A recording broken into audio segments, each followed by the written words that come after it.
Vous nous suivez à travers la République démocratique du Congo et dans toutes nos provinces, même en dehors de la RDC, dans votre émission, notre émission, La vie publique. Cette émission vous donne, vous, la parole pour que vous nous disiez qu'est-ce que vous pensez par rapport à la vie politique nationale, voire provinciale. C'est comme ça qu'aujourd'hui, nous allons parler avec notre invité permanent, M. Pascal Ouondji. Bonjour. Bonjour, merci beaucoup. C'est avec lui que nous allons débattre aujourd'hui, tenter de comprendre qu'est-ce qui se passe dans notre pays. Alors, deux principaux points sont au menu de notre émission de ce matin. Nous allons parler de la motion de censure contre le gouvernement Ilunkamba, comme vous connaissez. Le Premier ministre est visé par une motion de censure avec tout son gouvernement à l'Assemblée nationale. Il y a un quoi que ça ne va pas. On va tenter de comprendre qu'est-ce qui ne va pas. Et nous parlerons également de la nouvelle nomination du directeur de cabinet chef de l'État. Vous savez, le président de la République a remplacé son directeur de cabinet Vital Kamerhe par quelqu'un d'autre. On va tenter un peu de comprendre dans l'ensemble qu'est-ce qui se passe. Y a-t-il une rupture entre Vital Kamerhe et son partenaire, le président de la République, Félix Tshisekedi? C'est avec M. Pascal Ouondji que nous allons débattre tous ces sujets. Mais avant de commencer, M. Pascal, où nous en sommes aujourd'hui? Vous ne nous parlez plus de Octavia. C'est quoi la suite réservée jusqu'à présent? En tout cas, merci beaucoup. Merci, je vous remercie. Je dois vous dire que de temps en temps, je reçois des appels, les gens vous congratulent, la façon dont vous orientez vos débats. En tout cas, je crois que c'est un bon élan, vous devez garder le cap. La situation de la société Octavia à la société Astalia, vous savez qu'ils étaient en justice, très précisément à la cour d'appel de Kinshasa, où Octavia a gagné procès. Dans cet arrêt, vous vous rendrez compte qu'on avait demandé aux banques, les différentes banques qui détenaient encore l'argent de NB Mining Africa, de restituer l'argent, n'est-ce pas, l'argent de NB Mining. Mais il se constate au jour d'aujourd'hui que EcoBank, avec son directeur, ne savent pas s'incliner à la décision judiciaire. Et pourtant, nous pensions, lorsqu'on avait publié l'arrêt, que quelques jours après, EcoBank allait s'incliner, le montant s'élève à 5 millions de dollars américains, qu'on restituerait finalement à NB Mining, qui fait partie de Octavia. Mais hélas, jusqu'au jour d'aujourd'hui, ça n'avance pas. Nous sommes intervenus autant de fois. On pensait persuader le directeur d'EcoBank de pouvoir comprendre que ce qu'il fait, c'est de l'irrégularité. Mais malheureusement, jusqu'ici, la position n'est pas changée. On nous a fait croire qu'il y a eu ou il y aurait eu un autre arrêt à la Cour de cassation. Mais après vérification, nous sommes rendus compte qu'il n'y a pas un arrêt au niveau de la Cour de cassation. De ce point de vue, on ne peut que s'incliner à la décision de la Cour d'appel qui donnait raison à Octavia. Voilà pourquoi, une fois de plus, nous en appelons à la conscience non seulement du directeur général de l'EcoBank, mais effectivement de l'administration de l'EcoBank, de comprendre qu'on ne peut pas aller outre la décision judiciaire. Nous sommes dans un état de droit, ce qui est décidé par la justice devrait être d'application. Hier, on avait les hommes forts. Aujourd'hui, nous devons avoir des institutions fortes. C'est cela le credo du chef de l'État. Mais lorsqu'on analyse la question de très près, on a l'impression qu'il y a des zones d'ombre, il y a les hommes forts derrière, n'est-ce pas, cette banque, pour que n'exécute pas la décision judiciaire, ce qui ne passera pas et c'est que nous n'allons pas aussi croiser les bras et nous allons nous battre jusqu'à ce que les droits, non seulement de NB Mining, mais substantiellement de Octavia, soient respectés et qu'ils soient revenus, qu'ils soient rétablis plutôt dans ces droits en exécutant ces décisions, en payant bien entendu l'argent de NB Mining qui aujourd'hui a été détenu illégalement par la banque EcoBank. Alors, dans votre viseur, qui vous voyez avec cette main noire, c'est qui serait derrière effectivement? Bon, on ne sait pas citer les noms des gens, mais il est clair, lorsqu'on est dans un conflit judiciaire, c'est deux sociétés qui s'opposaient. Donc ici, je vois directement les responsables de Astalia qui pourraient probablement manipuler la banque pour que la banque ne puisse pas payer l'argent. Et d'ailleurs, c'est la même société qui bénéficiait. Parce que quand vous prenez la décision du tribunal des commerces des Kolwezi et de Kinshasa, on avait saisi les avoirs de Octavia illégalement, et lorsqu'on a saisi, on bénéficiait. Et même pas longtemps, je crois que c'était avant-hier, on nous donne même l'information que certains matériels certains partenaires, bien entendu, d'Octavia, sur place à Lubumbashi, étaient en train d'être saisis par Astalia et le reste. Et c'est ce qui nous énervait davantage, parce qu'on ne peut pas comprendre à partir du moment où la justice a donné son point de vue, il fallait s'incliner, mais on ne comprend pas, peut-être avec le temps, nous aurons encore la lumière, mais ça ne passe pas. Ça énerve un peu. Alors, M. Pascal, on va parler de l'Assemblée nationale avec cette émotion de censure qui pèse sur la tête de M. Lunkamba, qu'on attend, c'est les dernières heures, il ne serait pas à Kinshasa. J'ai envie de vous demander la première question, au regard de l'article 114 de la Constitution qui limite le pouvoir du bureau provisoire de l'Assemblée nationale, est-ce que ce bureau peut convoquer les gouvernements investis par le bureau définitif pour statuer sur une motion de défiance, des motions de censure qui va les destituer? Vous lisez la disposition du règlement intérieur de l'Assemblée nationale. Ce règlement intérieur de l'Assemblée nationale a reçu la bénédiction de la Cour constitutionnelle pour qu'il soit considéré comme une loi. La même Cour constitutionnelle a rendu son arrêt d'interprétation de ces dispositions. La Cour a donné prérogative au bureau de pouvoir non seulement légiférer, mais également contrôler. Et c'est cela deux missions du député. Légiférer, ça veut dire voter les lois, et contrôler l'exécutif. Nulle part, et ça ne peut jamais se faire, où on peut limiter le mandat du député. Même pendant les vacances parlementaires, le député exerce, n'est-ce pas, le contrôle parlementaire. Et lorsqu'on a posé cette question à la Cour constitutionnelle, la Cour constitutionnelle a rendu son arrêt. À partir de ce moment-là, le débat est clos. Parce que d'un côté, vous ne pouvez pas accepter que le député vote la loi. On a voté une loi de ratification pendant cette session extraordinaire. De l'autre côté, vous dites, votre mission, ces limites là, vous ne pouvez pas contrôler. Non, c'est aberrant. On ne peut pas limiter la mission d'un député national. Et de ce fait, on ne peut plus citer maintenant une disposition du règlement intérieur. Parce que la Cour constitutionnelle est au-dessus de ce règlement intérieur. Si on n'avait pas au départ posé la question à la Cour constitutionnelle pour l'interprétation, à ce moment-là, on reviendrait à la disposition du règlement intérieur. Mais à partir du moment où, bien amont, on a posé le problème à la Cour constitutionnelle, qui a rendu son arrêt, tranchant la question, on ne peut pas, par ricochet, revenir encore sur cette question. Mais le problème maintenant, c'est le comportement du Premier ministre. On dépose la motion à l'Assemblée nationale. Le président du bureau d'âge prend acte et transmet la motion auprès du Premier ministre qui devrait se présenter 24 heures après. Je crois 24 ou 48 heures. 48 heures. Mais c'est que le Premier ministre ne sait pas le faire. Il se déplace à Lubumbashi.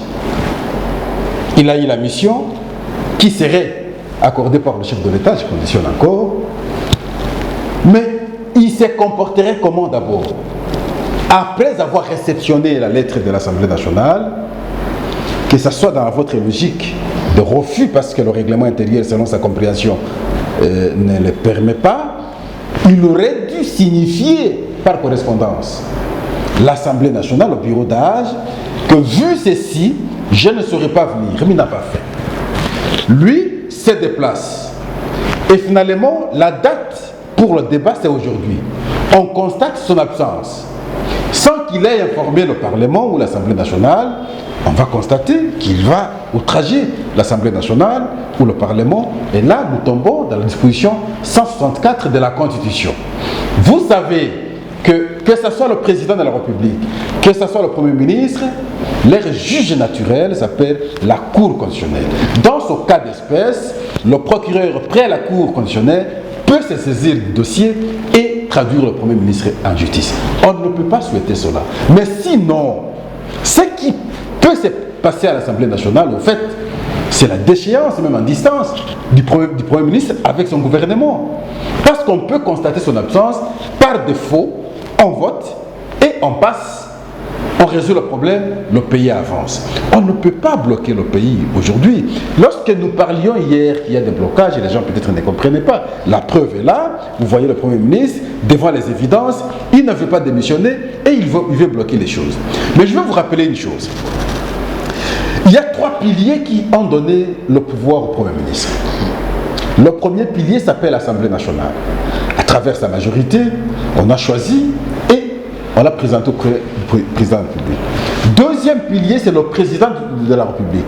À travers son ordonnance d'investiture, il investit le Premier ministre. Et troisième pilier, c'est la Cour constitutionnelle qui entérine tout ça. Quand vous regardez la situation aujourd'hui, Ilou Kamba n'est plus accepté par l'Assemblée nationale. Il n'est pas accepté par le président de la République, encore que, vous savez, il a par s'agir, il s'est distingué par des désobéissances aux actes posés par le chef de l'État. Et il n'est plus accepté par la Cour constitutionnelle. Vous savez comment il a saboté la prestation des serments des juges. À ce moment-là, ça c'est fort, M. Pascal. Non, mais ce sont des évidences. Il va s'asseoir sur quel pilier pour qu'il ait le pouvoir. Voilà pourquoi faire une discursivité politique, une lecture conséquente sur les faits politiques, permettrait à Ilou Kamba, il semblerait qu'il est professeur d'université, permettrait à Ilou Kamba de tirer les conséquences un peu à temps. Quel type de conséquences? C'est démissionner pour permettre que les institutions fonctionnent normalement. Parce que la posture qu'il prend là, c'est une tentative de vouloir bloquer le fonctionnement des institutions et personne ne va accepter que les institutions soient bloquées. Il sera parti parce que le mécanisme sera déclenché à l'Assemblée nationale. La prière, c'est que la majorité conséquente soit dégagée à l'Assemblée nationale pour que le vote soit sanctionnaire de façon que, ou exemplaire, de façon que Ilou Kamba parte par défaut d'avoir répondu à l'appel de l'Assemblée nationale qu'il a fait roi malheureusement. Lydia Kandolo. Alors, M. Pascal, vous dites que le Premier ministre devra partir, il doit partir. Par quel scénario comptez-vous les faire partir? Oui, mais le scénario, bien entendu, je parle ici de la déchéance en distance. On peut le déchoir à son absence. L'initiateur de la motion va monter à la tribune, il lit la motion et les éléments de défense comme le ministre ne sera pas là, on va soumettre la question au vote. Si la majorité conséquente vote pour la motion, ça veut dire contre le Premier ministre, et on constate cela, on le fait partir. Le chef de l'État également constate. On va permettre finalement dans quelques jours qui vont venir au chef de l'État de pouvoir nommer le formateur qui va former le gouvernement. Mais tout en attendant, parce que jusqu'ici, l'informateur est en train de faire son travail, bon, on va constater également la majorité et c'est ce qui permettra que le chef de l'État fasse le choix de la personne qui pourra l'accompagner de façon à marcher ensemble et concrétiser sa vision, la vision dans le cas d'espèce qui consiste à travailler pour les Congolais. Parce que vous savez, avec l'idée de l'union sacrée, c'est comment, n'est-ce pas, transformer cet homme politique congolais, bien entendu, qui a travaillé depuis 60, où visiblement il travaille pour ses intérêts et pour l'intérêt de la nation. Est-ce qu'il y a possibilité d'inverser les choses pour qu'on ait des dirigeants qui vont comprendre qu'ils doivent travailler pour la nation? Les intérêts privés, bien sûr, lorsque quelqu'un travaille, se retrouve quand même, mais au moins que la priorité soit au niveau communautaire. C'est cela l'idée même de l'union sacrée. Si on a ce groupe de gens qui vont intérioriser cette philosophie de gestion, et je crois qu'ils vont accompagner le chef de l'État pour qu'on connaisse la transformation des choses, pour qu'on vive un peu. Parce que ce qui est plus important, depuis tout ce temps, c'est avoir solidaire et transformateur. Le leader qui navigue dans les temps, le leader qui comprend ce qu'il faut pour la nation. Et cette fois-ci, je pense, ayant tenu bien le gouvernail, il pourra changer les choses et pour qu'on avance, parce que la première préoccupation était de déboulonner, de faire partir d'abord le système qui s'est installé depuis tout ce temps. Pas seulement avec le temps Kabila, il faut prendre également le temps qui a précédé la dynastie Kabila, les 32 ans de Mobutu. Donc, tout ce temps, c'est pratiquement 50 d'années compris, Il a fallu maintenant déraciner ça. Et ce n'est pas facile. Et lorsqu'on parvient à faire partir ce système, on peut maintenant voir comment installer un autre système. Vous voyez que le système est déjà, vous avez déjà développé. On est en voie parce que si aujourd'hui on parvient à faire partir Ilou Kamba, effectivement parce qu'il va partir, c'était le dernier verrou pratiquement, et s'il est parti, je ne vois pas comment on ne peut pas parler du départ du système. On aurait un autre système avec un autre mode de gestion, les choses pourront être gérées autrement. Monsieur Pascal, vous avez dit les 3 piliers auxquels Ilou Kamba a été nommé le Premier ministre, notamment l'Assemblée nationale, la présidence et la Cour constitutionnelle. Mais n'oublions pas qu'avant sa nomination, on avait proposé Yuma à la place. Tshisekedi avait récusé, finalement c'est Ilou Kamba qui est venu, mais avec accord de Joseph Kabila. Est-ce que ne serait-il pas prudent pour Ilou Kamba d'aller consulter Joseph Kabila avant de donner une certaine démission? La consultation peut se faire même à travers le téléphone. Aujourd'hui, le monde est devenu un village planétaire. Lubumbashi, c'est pas loin, il peut l'appeler. Même s'il s'est déplacé, mais il peut aller aujourd'hui, le matin, le soir, il rentre. Lubumbashi, c'est pas loin. À l'époque, parce qu'effectivement, ils avaient la majorité. Mais aujourd'hui, ce n'est pas la même chose. Il peut signifier à Kabila les réalités politiques aujourd'hui. Même Kabila s'est rendu compte, c'est pas pour rien qu'il a quitté Kinshasa, il est allé à Lubumbashi. Les choses ont changé. Il fallait simplement, n'est-ce pas, être plus conséquent, comprendre que nous devons céder à notre équipe de pouvoir gérer. Parce que la finalité, c'est le bien de tous. N'est-ce pas? Ce n'est pas la posture des individus. Ce n'est pas pouvoir pour pouvoir. L'important, c'est pouvoir pour que les Congolais se retrouvent. Mais aujourd'hui, vous n'avez plus visiblement la majorité à l'Assemblée nationale. Vous allez faire quoi encore? Vous y résistez. Vous allez résister. Pour faire quoi? Je vous ai parlé des 3 piliers parce que vous ne serez plus en phase avec ces piliers. Vous n'êtes pas en phase avec l'Assemblée nationale. Vous n'êtes pas en phase avec le président de la République. Vous n'êtes pas en phase avec la Cour constitutionnelle. Vous êtes qui? Premier ministre, et vous allez travailler comment? Même si aujourd'hui cette motion ne passe pas, mais 2 jours après ça va encore revenir. Il va encore éviter. Non, moi je pense qu'il faut donner le temps au temps. Le temps aujourd'hui, c'est permettre que le chef de l'État ait notre Premier ministre, un Premier ministre qui va nous faciliter le travail pour qu'on travaille rapidement pour que les Congolais également se retrouvent. Mais on ne peut pas aller de blocage en blocage simplement parce que Ilou Kamba a une posture pour bloquer les institutions de l'État. Ça, on ne peut pas accepter. Alors, dans la pratique, M. Pascal, parce que c'est là où le bas blesse, hein, si le Premier ministre refuse de démissionner aujourd'hui après sa déchéance à l'Assemblée nationale, parce qu'il n'a pas bénéficié de la droit de défense, voyez-vous, qu'est-ce qui va se passer, par exemple, s'il attaque cette déchéance dans les cours et tribunaux? Mais cours et tribunaux, il n'y a pas cours et tribunaux comme ça, mais il doit aller à la Cour constitutionnelle. Le problème, c'est la Cour constitutionnelle. L'arrêt a été déjà rendu, n'est-ce pas, sur le plan des droits, sur le plan légal. En tout cas, le bureau d'âge n'est pas dans l'illégalité. Donne le pouvoir au bureau d'âge, n'est-ce pas, de faire le contrôle parlementaire. Parmi les matières du contrôle parlementaire, c'est aussi la motion de censure. Ça veut dire le contrôle sur le Premier ministre et sur son gouvernement. Est-ce qu'il faut les sanctionner? Est-ce qu'il ne faut pas les sanctionner? C'est aux députés de pouvoir apprécier. Pour ça, on ne peut pas empêcher aux députés. Pour ça, on ne peut pas parler de l'illégalité parce que la Cour constitutionnelle a rendu son arrêt. Et à ce moment-là, le Premier ministre ne peut plus aller à aucune instance. Et l'instance habilitée, c'est la Cour constitutionnelle. Vous ne pouvez plus répartir à la Cour constitutionnelle à partir du moment où vous avez l'arrêt de la Cour constitutionnelle. C'est de l'inutilité, c'est du temps perdu. Et donc ici, le scénario, même si aujourd'hui il est déchet qu'il refuse, mais il doit avoir des gardes, on peut lui confisquer la garde. Il va faire comment? Il sera dans l'insécurité. On peut sceller les bureaux. Comment il va venir au bureau? Mais on ne peut pas souhaiter cela parce qu'il y a un temps qui fera qu'il assure les affaires courantes jusqu'à ce qu'on aura le prochain gouvernement. C'est l'entretemps là, nous voulons qu'il y ait une collaboration, la compréhension en amont, pouvoir se dire, bon, je suis devant l'évidence, les choses se sont dessinées de la façon qu'elles se sont dessinées, je n'ai plus la majorité à l'Assemblée nationale, je ne suis plus en bonne relation avec le président de la République, je ne suis pas en phase avec la Cour constitutionnelle, je tire des conséquences, je pars. Et il part simplement. Ça va faciliter les choses, ça va permettre que le pays avance quand même. Monsieur Pascal, tout ce qui se passe, on peut s'interroger hein, lorsqu'on voit les tensions qui se passent dans le Haut-Katanga, notamment avec les Bakata-Katanga. Tout ceci, c'est Joseph Kabila qui serait d'une autre façon visé par tout ce qui s'est passé chez Ilou Kamba. Vous n'avez pas peur qu'au-delà des solutions judiciaires, la politique intervienne pour déstabiliser finalement le pays? Non, je ne pense pas qu'ils seraient encore en mesure de déstabiliser parce qu'ils avaient la possibilité par le passé. Ils avaient la majorité à l'Assemblée nationale, ils avaient pratiquement la majorité au gouvernement, ils avaient les entreprises, ils pouvaient tout faire. Mais aujourd'hui, c'est la prise des consciences des Congolais pour dire, enfin, il s'agit de notre pays, on ne peut pas continuer à faire souffrir la population. 2006-2011, les élus qui votaient les lois taillées sur mesure, parce qu'à l'époque, on est arrivé même à reviser la Constitution. Mais y sont-ils? Je crois que là où ils sont, ils regrettent pour avoir fait le travail qu'ils avaient fait à l'époque. Au lieu de travailler pour la nation, ils ont travaillé pour les individus. Et le travail qu'ils avaient mal fait s'est retourné contre eux, je pense. 2011, 2018, et souvent la conséquence c'est qu'ils ne reviennent pas majoritairement à l'Assemblée nationale, souvent vomis par la population. On doit comprendre cela.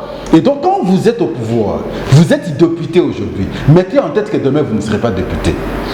Si je vote mal les lois aujourd'hui, demain elles vont se retourner contre moi parce que je ne serai pas député.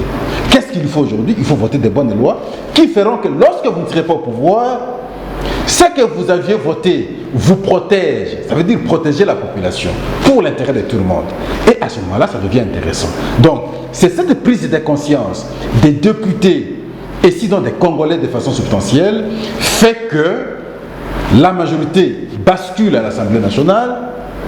Les uns et les autres prennent conscience, mettent au premier plan, à travers l'initiative de l'Union sacrée, que la nation et non l'individu, que le pays et non les postures politiques de certaines personnes, entre autres, comme nous citons ici, Ilou Kamba et consorts. Et voilà, c'est dans ce contexte que nous vivons aujourd'hui. Il n'y a pas à accuser quiconque, il s'agit de la prise de conscience des Congolais. Face à cette prise de conscience, quelles que soient les conditions, que ce soit Joseph Kabila, que ce soit Ilou Kamba, il est un peu difficile maintenant d'inverser les choses. Si ce n'est pas de laisser les choses évoluer de façon que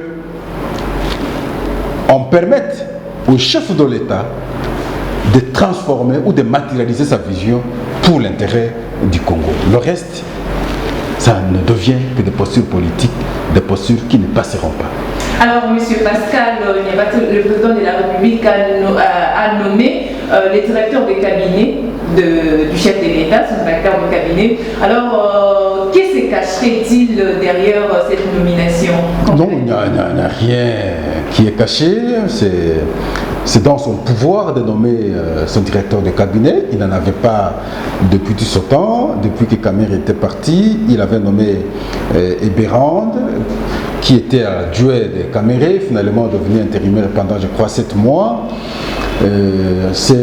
Eberand s'est distingué par une certaine intelligence appréciée de mon point de vue, un juriste, professeur de surcroît, bon, notre aîné scientifique à l'université de Kinshasa.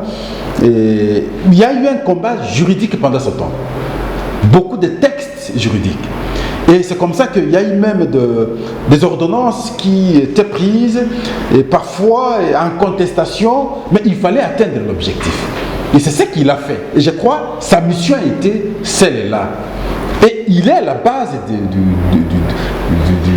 du boulonnage finalement de l'ancien système, à travers l'ordonnance sur la nomination des généraux, l'ordonnance sur la nomination des juges de la Cour constitutionnelle, et il a fait. Ça, c'est Eberand. Donc pour moi, il a été exceptionnel. C'est sur le plan juridique. Il connaît l'arsenal judiciaire, il connaît ses collègues, il est professeur, il connaît tout le monde. Et lorsqu'il pose un acte, il a la facilité de comprendre ce que les autres vont penser et vont discuter. Et c'est comme ça que le chef a travaillé avec lui. Mais cette phase, arrivée pratiquement à la fin, la phase du déboulonnage, pratiquement à la fin, surtout lorsque Ilou Kamba part, et c'est déjà normal, la deuxième phase pour le chef de l'État, c'est travailler pour l'économie, travailler pour le social, travailler pour que les Congolais se retrouvent. Et voilà pourquoi il regarde, il dit, bon, maintenant, il est temps que je nomme aussi un économiste. Et c'est comme ça que Niemou, en tant qu'économiste, il est venu, le travail, le chemin déjà balisé par Eberand sur le plan juridique. Et maintenant, sur le plan économique, lui va venir pour matérialiser de façon que les Congolais se retrouvent. Et c'est dans ce contexte-là qu'on est en train d'évoluer. Donc, vous savez, plutôt l'intelligence du chef de l'État pour pouvoir comprendre les choses de cette façon et faire avancer les choses. On peut dire que derrière cette nomination se cache la fin de la relation entre le président de la République et le président de l'INC. Bon, la fin c'est difficile parce qu'entre les deux, il n'y a jamais eu de problème. Je n'ai jamais voulu parler de problème, quelconque problème entre le Premier ministre et enfin, le président de la République et son ancien directeur de cabinet. Bon, parce qu'il n'y avait pas une contrainte pour que le président reste simplement avec Vital Kamerhe comme Premier ministre. Il y avait un accord de Nairobi, parlait plutôt Vital Kamerhe, Premier ministre, au cas où il gagnait la majorité. C'était ainsi l'accord. Mais comme ils n'ont pas eu la majorité, c'est comme ça qu'en attente, ils se sont convenus pour que Vital Kamerhe soit directeur de cabinet. Mais il est arrivé ce qui est arrivé. Alors à ce moment-là, on ne peut pas arrêter la roue de pouvoir tourner, encore que nous devons avancer. Le temps avance, le temps démocratique avance également. Alors maintenant, il nomme autre personne. Mais ce n'est pas pour autant que les relations ne sont plus en bon terme entre lui et Vital Kamerhe. Il faut plutôt poser la question à Vital Kamerhe, est-ce qu'il n'y a pas une bonne relation avec le président de la République? Ou poser la question au président de la République, est-ce qu'il n'y a plus une bonne relation avec Vital Kamerhe? Je crois, je parie, les deux là vous diront, nous sommes en bonne relation. C'est vrai, il y a une circonstance judiciaire qui est arrivée, qui fait finalement que Vital Kamerhe soit en prison, mais cela n'impacte pas les relations entre les deux. Nous allons voir comment ce sera composé également le gouvernement. Je crois qu'un bon nombre de ministres provenant du FCC pourront intégrer le gouvernement et on va avancer. Le souhait, c'est que Vital Kamerhe soit relaxé, qu'il retrouve la liberté, qu'il retrouve la liberté pour continuer à appuyer le chef de l'État, parce qu'ils ont un défi. Le défi, c'est de garder le pouvoir, le défi, c'est de gérer le pays et gérer le pays autrement par rapport à ce que nous avions connu par le passé.